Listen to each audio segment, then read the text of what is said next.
লাইলাতুল বারাত, এই শাবান মাসের 15তম দিন 14 তারিখ দিবাগত রাত আল্লাহ নবী সাল্লাল্লাহু আলাইহি ওয়াসাল্লাম নিজেও আমল করছেন এবং উম্মতকেও আমল করতে বলছেন। বানিয়ে বানিয়ে কথা কেন বলতেছেন? আমি যদি বিশ্বাস করি তো আমার তো ঈমান আর হয়ে যাব। বানাই বানাই কথা বলতেছেন, আপনি তো মিথ্যা কথা বললেন, প্রতিটা কথায় কথায় ভুল, পথভ্রষ্ট। নিশ্চয় এই কোরআন আমি অবতরণ করেছি শাবান মাসের মধ্যরাতে। সুবহানাল্লাহ বলেন। আরে নগদ মিথ্যে। 15 শাবান রাতে, 15 শাবান রাতে, অর্থাৎ 14 শাবান দিবাগত রাত, 14 শাবান। তো কোরআন নাজিল হয়েছে লাইলাতুল বারাতে, ঠিক কি না? নাউযুবিল্লাহি মিন যালিক। এটা মিথ্যা কথা। আমরা প্রশ্ন করি যে কোরআন, রমাদান তো 29 দিন বা 30 দিন, তো এই 30 দিনের বা 30 রাতের কোন দিন বা কোন রাতে এসেছে? কোরআন বলবে ইন্না আনজালনাহু ফি লাইলাতুল কদর, আমি কদরের রাতে এসেছি। সুবহানাল্লাহ বিহামদি। আমরা আমাদের দেশের বেশিরভাগ মানুষ শবে বরাত মানেই জানে মূলত এটা ভাগ্য নির্ধারণকারী রজনী। আমাদের মিডিয়াগুলো সেভাবে সংবাদ প্রচার করে থাকে যে শাবানের মধ্যরাত, শবে বরাত মানে কি, ওই রাতে কি হয়, ভাগ্য ঠিক হয়। দেখুন, এ বিষয়েও যে হাদিস বর্ণিত হয়েছে সে হাদিস সহিহ নয় প্রিয় ভাইরা। এর বিপরীতে আমি আপনাদেরকে বলবো, মেহেরবানি করে বাংলা কোরআন খুলে দেখুন, সূরা দুখানের 1 থেকে 4 নম্বর আয়াত যদি আপনি পড়েন, আপনার কাছে স্পষ্ট হয়ে যাবে, ক্লিয়ার হয়ে যাবে যে ভাগ্য কোন দিন ঠিক হয়। আল্লাহ সুবহানাহু ওয়া তাআলা বলছেন, ইন্না আনজালনাহু ফি লাইলাতিন মুবারাকাতিন, আমি কোরআনকে নাজিল করেছি একটি বরকতময় রাতে। কোন সে বরকতময় রাত? আল্লাহ এখানে ইশারায় বলেছেন, ডাইরেক্ট বলেন না কোন রাতে নাজিল করেছেন। আল্লাহ বলেছেন একটি বরকতময় রাতে কোরআন নাজিল করেছি। এই বরকতময় রাত, যে রাতে আল্লাহ কোরআন নাজিল করেছেন, কোন রাতে আল্লাহ কোরআন নাজিল করেছেন? লাইলাতুল কদরে। প্রমাণ আল্লাহ কোরআনেই বলছেন, অন্য আয়াতে, অন্য জায়গায় বলেছেন ইন্না আনজালনাহু ফি লাইলাতিল কদর। আল্লাহই বলেছেন যে তিনি লাইলাতুল কদরে কোরআন নাজিল করেছেন। আর এই আয়াতে তিনি বলছেন ইঙ্গিত করে যে আমি একটি বরকতময় রাতে কোরআন নাজিল করেছিলাম, আর সেটা অন্য জায়গায় বলেছেন লাইলাতুল কদরে। তাহলে এখানে বরকতময় রাত বলতে কোন রাতকে বোঝানো হয়েছে? এটা বোঝা যাচ্ছে কি যাচ্ছে না পরিষ্কার ভাবে?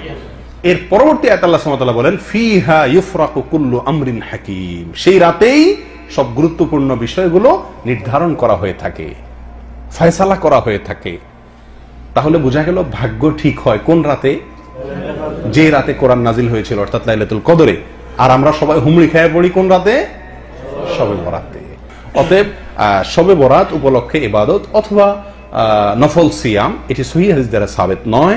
তবে কোরআনকে নাজিল করেছে ফি লাইলাতিন মুবারাকা, বরকতময় রাতে, বরকতময় রাতে নাজিল করেছে। এই বরকতময় রাত কি? সমস্ত তাফসীরকারগণ প্রায় বলেছেন বরকতময় রাত হচ্ছে কি? কদরের রাত। আর তা হচ্ছে শাবানে না রমজানে?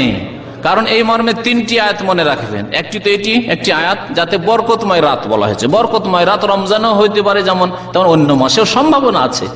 কিন্তু এই সম্ভাবনা কেটে যায় অন্য মাসে হওয়ার কোন আয়াত দ্বারা? সূরা কদর দ্বারা। আল্লাহ বলছেন ইন্না আনজালনাহু ফি লাইলাতুল কদরি ওয়া মা আদরাকা মা লাইলাতুল কদরি লাইলাতুল কদরি খায়রুম মিন আলফি শাহর তানাজ্জালুল মালায়েকাতু ওয়ার রূহু ইলা আখিরিহি। তো আল্লাহ কি বলছেন? ইন্না আনজালনাহু ফি লাইলাতুল কদর, নিশ্চয় আমি এই কোরআনকে নাযিল করেছি লাইলাতুল কদরে, শবে কদরে, কদরের রাতে শবে কদর নাযিল করেছি। স্পষ্ট হলো না? হলো না?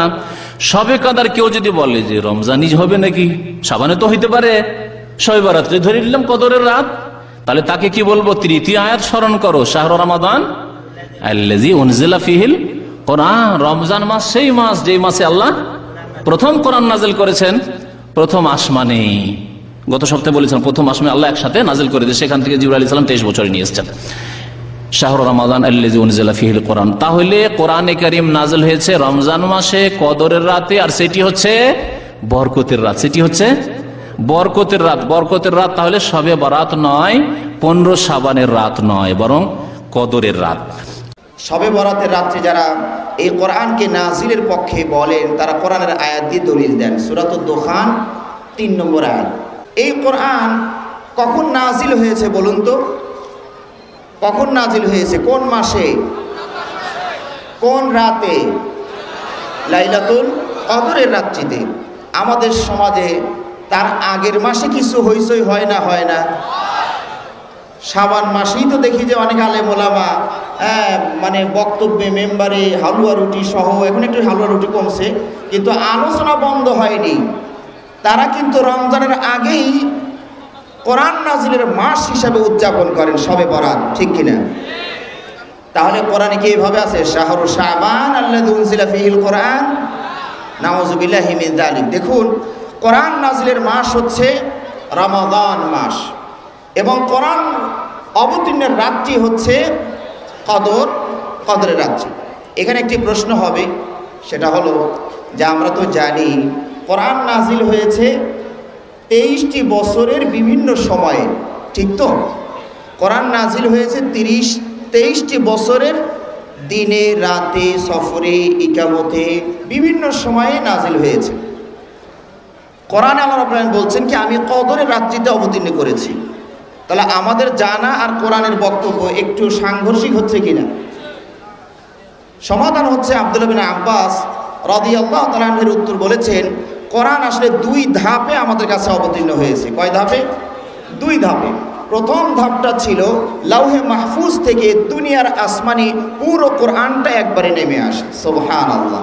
এই সফরটা ছিল কদরের রাত্রি। এরপরে সেখান থেকে জিবরাইল আলাইহিস সালাম বান্দাদের প্রয়োজন অনুপাতে আস্তে আস্তে করে সেখান থেকে মানে 23 বছরে কোরআন অবতীর্ণ করেন। তাহলে যে আয়াতে বলা হয়েছে আমি কদরের রাত্রিতে অবতীর্ণ করেছি, এর অর্থ হলো লাউহে মাহফুজ থেকে দুনিয়ার আসমানে একবারই নেমে আসে। শবে বরাতের রাত্রে যারা এই কোরআনকে নাজিলের পক্ষে বলেন, তারা কোরআনের আয়াত দিয়ে দলিল দেন। সূরাতুদ দুখান 3 নম্বর আয়াত, ইন্না আনজালনাহু ফি লাইলাতিন মুবারাকা, আমি এই কোরআনটাকে একটি বরকতময় রজনীতে নাজিল করেছি। এখন এই বরকতময় রজনী কোনটি, এই তাফসীর করতে গিয়ে একজন তাবেঈ, মুফাসসিরিনের মধ্যে হতে একজন তাবেঈ ইকরিমা রাহিমাহুল্লাহ, তিনি শুধু বলেছেন যেটা শাবান মাসের 15 তারিখ, মানে দিবাগত 14 তারিখ দিবাগত রাত। একমাত্র তাবিদের ভিতরে ইকরিমা ছাড়া এই তাফসীর বিশ্বের কোনো সাহাবা তাবি কেউ করেননি, এবং ইকরিমা রাহিমাহুল্লাহর এই তাফসীরটা কোরআন এবং হাদিস বিরোধী তাফসীর, সুতরাং তার এই তাফসীর গ্রহণযোগ্য নয়। আপনারা জানেন কোরআন তাফসীর করতে হয় কি দিয়ে? 1 নাম্বার, কোরআন তাফসীর করতে হবে কোরআন দিয়ে। যদি না পাই তাহলে কোরআন তাফসীর করব কি দিয়ে? হাদিস দিয়ে। তা যদি না পাই তাহলে সাহাবাদের বক্তব্য দিয়ে। তাও যদি না পাই তাহলে 4র্থ নাম্বার স্তর হচ্ছে তাবিঈদের বক্তব্য দিয়ে। তো কোরআন এক আয়াত যদি আমরা বুঝতে না পারি, আর এক আয়াতের আমরা সহযোগিতা নেব। সূরা দুখানের আয়াতটি এবং সূরা কদরের আয়াতটি পড়ুন, একদম হুবহু মিলে যাবে, একটা শব্দ শুধু বেজে যাবে। দেখুন সূরা দুখানের আয়াতটা খেয়াল করুন, ইন্না আনজালনাহু ফি লাইলাতিন, এই পর্যন্ত ঠিক আছে। মুবারাকা, এখানে বরকতময় শব্দটা বলা হয়েছে। আর সূরা কদরের আয়াতটা খেয়াল করুন, ইন্না আনজালনাহু ফি লাইলা, এ পর্যন্ত একই নাকি? এখানে বলে ফি লাইলাতিল কদর, ওখানে মুবারাকা, এখানে কদর, বাকি পুরোটাই একই আয়াত। এখন মনে করুন বরকতময় রাত্রি আর মহিয়সী রাত্রি, তো বুঝলাম বছরে কয়টা রাত্রি হয়? আরবি মাস হিসেবে 360টি রাত্রি হয়, 300 দিন হয়, 360টি রাতও হয়। তাহলে এই মহিমান্বিত এবং বরকতময় রাত্রি এইগুলোর যে কোনো একটা হবে। কোন মাসে হবে তাও আমরা বুঝতে পারলাম না এই দুটো আয়াতের সহযোগিতা নিয়ে। এবার আমরা আরেকটি আয়াতের সহযোগিতা নিব, সেটা হলো শাহরু রমাদান আল্লাযী উনজিলা ফীহিল কোরআন, রমাদান মাস যে মাসে কোরআন নাজিল হয়েছে। তাহলে ওই রাতটা আমরা এখন কোন মাসে খুঁজবো বলুন তো? কোন মাসে খুঁজবো? রমাদান মাসে খুঁজবো। এই হচ্ছে কোরআন দিয়ে এতটুকু পর্যন্ত আমরা অগ্রসর হতে পারলাম, তাফসীর করতে পারলাম যে সেটা রমাদান মাসের 30 বা 29 রাত্রির কোনো একটা রাত্রিতে এই কোরআন নাজিল হয়েছে। এছাড়া কোরআনের আর আয়াত কোনো ইঙ্গিত ইশারা করে না। এখন আমরা হাদিসে আসি যে এই রাত্রিটা তাহলে রমজান মাসের কোন রাত্রি? আল্লাহ নবী সাল্লাল্লাহু আলাইহি ওয়াসাল্লাম কি বলেছেন? তাহাররাউ লাইলাতুল কদরি ফি ওয়াত্রিন মিন আশরিল আওয়াখির মিন রমাদান, তোমরা কদর রাত্রি তালাশ করো রমাদান মাসের শেষ দশকের বেজোড় রাত্রিতে। তাহলে কোরআন এবং সুন্নাহ দুটোকে মিলিয়ে যদি আমরা তাফসির করি তাহলে কি প্রমাণিত হয়? কোরআন নাজিলের মাস কোনটি? শাবান না রমাদান? শাবান না রমাদান? রমাদান। সুতরাং এই সঠিক বিশ্বাস থেকে কেউ যেন আমাদের নড়াতে না পারে, আমরা চেষ্টা করি। একজন বক্তার কাছেও আমরা শুনলাম, ইউটিউবের মাধ্যমে বা ফেসবুকের মাধ্যমে আমরা একটা ভিডিও দেখলাম, সেখানে বলা হচ্ছে যে কোরআন নাজিল হয়েছে শাবান মাসের 14 তারিখ দিবাগত রাত্রে, অর্থাৎ এই তথাকথিত শবে বরাতে নাকি কোরআন নাজিল হয়েছে। প্রিয় সাথী বন্ধুগণ, এটা আমরা বলবো কোরআনে কারীমের সরাসরি আয়াতের সাথে সাংঘর্ষিক, কোরআনের সাথে চরম একটা সাংঘর্ষিক কথা, হাদিসের সাথে সাংঘর্ষিক কথা। সুতরাং কোনো ব্যক্তি যদি এমন কোনো মতামত পেশ করে, এমন কোনো কথা বলে যা কোরআনের সাথে সাংঘর্ষিক, তাহলে তিনি যত উঁচু দরজারি হোক না কেন, তার জ্ঞান গরিমা, তার মর্যাদা যত ঊর্ধ্বেই থাকুক না কেন, অবশ্যই সেটা প্রত্যাখ্যান করতে হবে। প্রত্যাখ্যান করা ওয়াজিব প্রত্যেকটি মুসলমানের জন্য। প্রিয় সাথী বন্ধুগণ, যেখানে আল্লাহ সুবহানাহু ওয়া তাআলা কোরআনে কারীমের মধ্যে সুস্পষ্ট ভাষায় ইরশাদ করছেন, শাহরু রমাদান আল্লাযী উনজিলা ফীহিল কোরআন, রমজান হচ্ছে সেই মহিমান্বিত মাস যে মাসে কোরআন অবতীর্ণ হয়েছে, অর্থাৎ এই কোরআনের অবতরণ ঘটেছে রমজান মুবারকে। তাহলে এই সুস্পষ্ট আয়াতকে কিভাবে আমরা অস্বীকার করতে পারি এবং তার পরিবর্তে বলতে পারি যে কোরআন নাজিল হয়েছে শাবান মাসে? প্রিয় সাথী বন্ধুগণ, এটি বোঝার জন্য খুব বেশি পণ্ডিত হওয়ার দরকার নেই। কোরআনের সাধারণ জ্ঞান যে ব্যক্তির মধ্যে রয়েছে, ইসলাম সম্পর্কে ন্যূনতম ধারণা যার রয়েছে, সেই এই জিনিসটি উপলব্ধি করতে সক্ষম হবে যে আল্লাহ সুবহানাহু ওয়া তাআলা যেখানে বললেন কোরআন অবতীর্ণ হয়েছে রমজান মুবারকে, সেখানে কিভাবে একজন মানুষ বলতে পারে কোরআন নাজিল হয়েছে শাবান মাসে? সূরা দুখান 3 এবং 4 নম্বর আয়াতে আল্লাহ রাব্বুল আলামিন বলেন, ইন্না আনজালনাহু ফি লাইলাতিন মুবারাকা ইন্না কুননা মুনদিরিন, আমরা একে নাজিল করেছি একটি বরকতময় রাত্রিতে। এই বরকতময় রাত্রি বলতে আল্লাহ রাব্বুল আলামিন কোন রাত্রিকে বুঝিয়েছেন? অত্যন্ত দুঃখজনক বিষয় এই যে আমরা কিন্তু জানি যে এই বরকতময় রাত্রি কোনটি, কোন রাতকে বরকতময় রাত বলা হয়েছে। বরকতময় রাত্রে আল্লাহ পবিত্র কোরআনকে নাজিল করেছে। আমরা সবাই জানি যে পবিত্র কোরআন নাজিল হয়েছে রমজান মাসে। আল্লাহ নিজেই বলছেন সূরা বাকারার মধ্যে, শাহরু রমাদান আল্লাযী উনজিলা ফীহিল কুরআন হুদাল লিন-নাস ওয়া বায়্যিনাতিম মিনাল হুদা ওয়াল ফুরকান, রমজান মাসে পবিত্র কোরআন নাজিল করা হয়েছে। এটা আল্লাহ রাব্বুল আলামিন নিজেই বলছেন। এছাড়াও স্পষ্ট আয়াত এসেছে সূরা আল কদর, ইন্না আনজালনাহু ফি লাইলাতিল কদর ওয়া মা আদরাকা মা লাইলাতুল কদর লাইলাতুল কদরি খায়রুম মিন আলফি শাহর, কদরের রাত্রিতে পবিত্র কোরআন নাজিল হয়েছে। এই কদরের রাত্রির ব্যাপারে একটা আলাদা সূরাই রয়েছে। আর কদরের রাত্রি যে রমজানের রাত, এতে কোনো সন্দেহের অবকাশ নেই।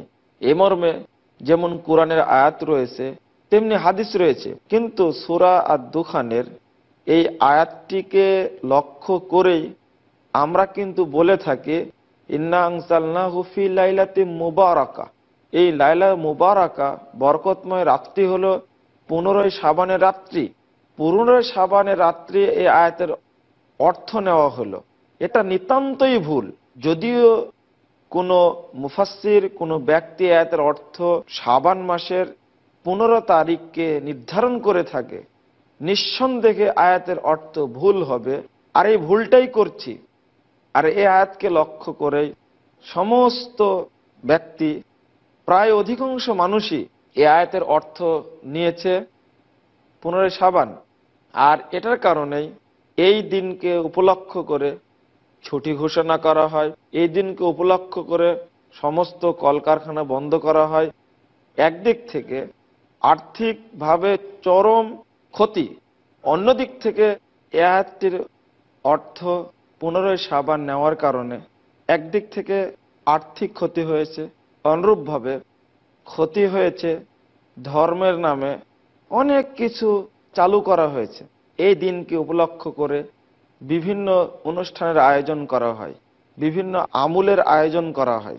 সেটা আপনারা জানেন যে এই রাত্রিতে ইবাদত করলে এবং দিনে সিয়াম পালন করলে অনেক নেকি হয়, এবং এই রাত্রিতেই বাকি 1 বছরের জন্য, আগামী 1 বছরের জন্য সমস্ত রুজি নির্ধারণ করা হয়।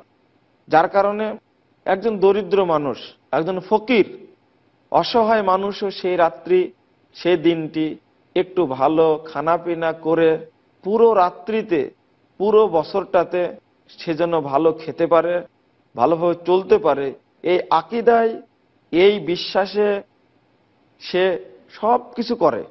অথচ এই আয়াত থেকে অর্থটা নেওয়া হয়েছে ভুল, এবং সম্পূর্ণই ভুল।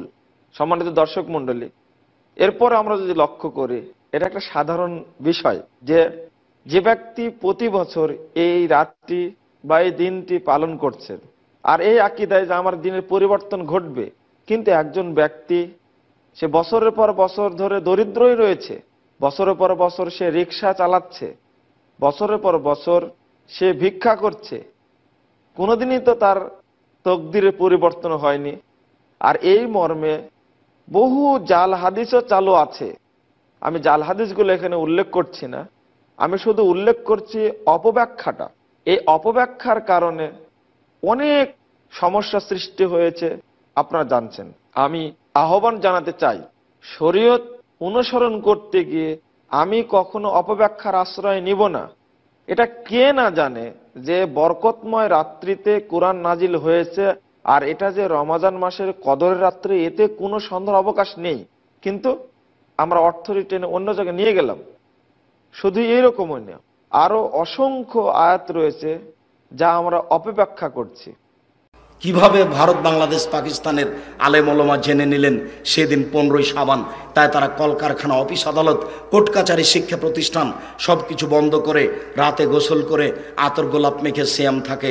এটা নগদ মিথ্যা কথা। 15ই শাবানে এভাবে সিয়াম পালন করা যাবে না। একটানা 15 তারিখ পর্যন্ত সিয়াম পালন করার চেষ্টা করতে হবে, আরো বেশি করা উচিত, কেননা বাৎসরিক রিপোর্ট এই মাসে আছে। শুনুন, 15ই শাবান রুজি বন্টন হয় না, ওটা হয় লাইলাতুল কাদরের রুজি বন্টন। আল্লাহ বলছে, এর নাম শাবে বারাত নয়। শাব মানে ফার্সি রাত, আর বারাত মানে মুক্তি, মুক্তির রাত। তার মানে আল্লাহর নবী আরবি জানতেন না, একটা ফার্সির একটা আরবি দিয়ে নাম হয়। সাব মানে রাত, আর বারাত মানে মুক্তি। সাব ফার্সি শব্দ আর বারাত আরবি শব্দ, দুটা দিয়ে একটা হয়েছে মুক্তির রাত। 15ই শাবান হলো মুক্তির রাত। ভ্যান চালক সেদিন রাত জেগেছে, তাই আবার শাবান আস্তে আস্তে ধনী হয়ে গেছে, তার মানে ও রুজি ধরে নিয়েছে। রুজি বন্টন হচ্ছিল সেদিন। ধর্ম পাগল হয়ে গেছে। সম্মানিত দিনী ভাই বোন, আপনাদেরকে আমি নফল সিয়াম পালন করার জন্য অনুরোধ জানাচ্ছি। ومن أحسن قولا ممن دعا إلى الله وعمل صالحا وقال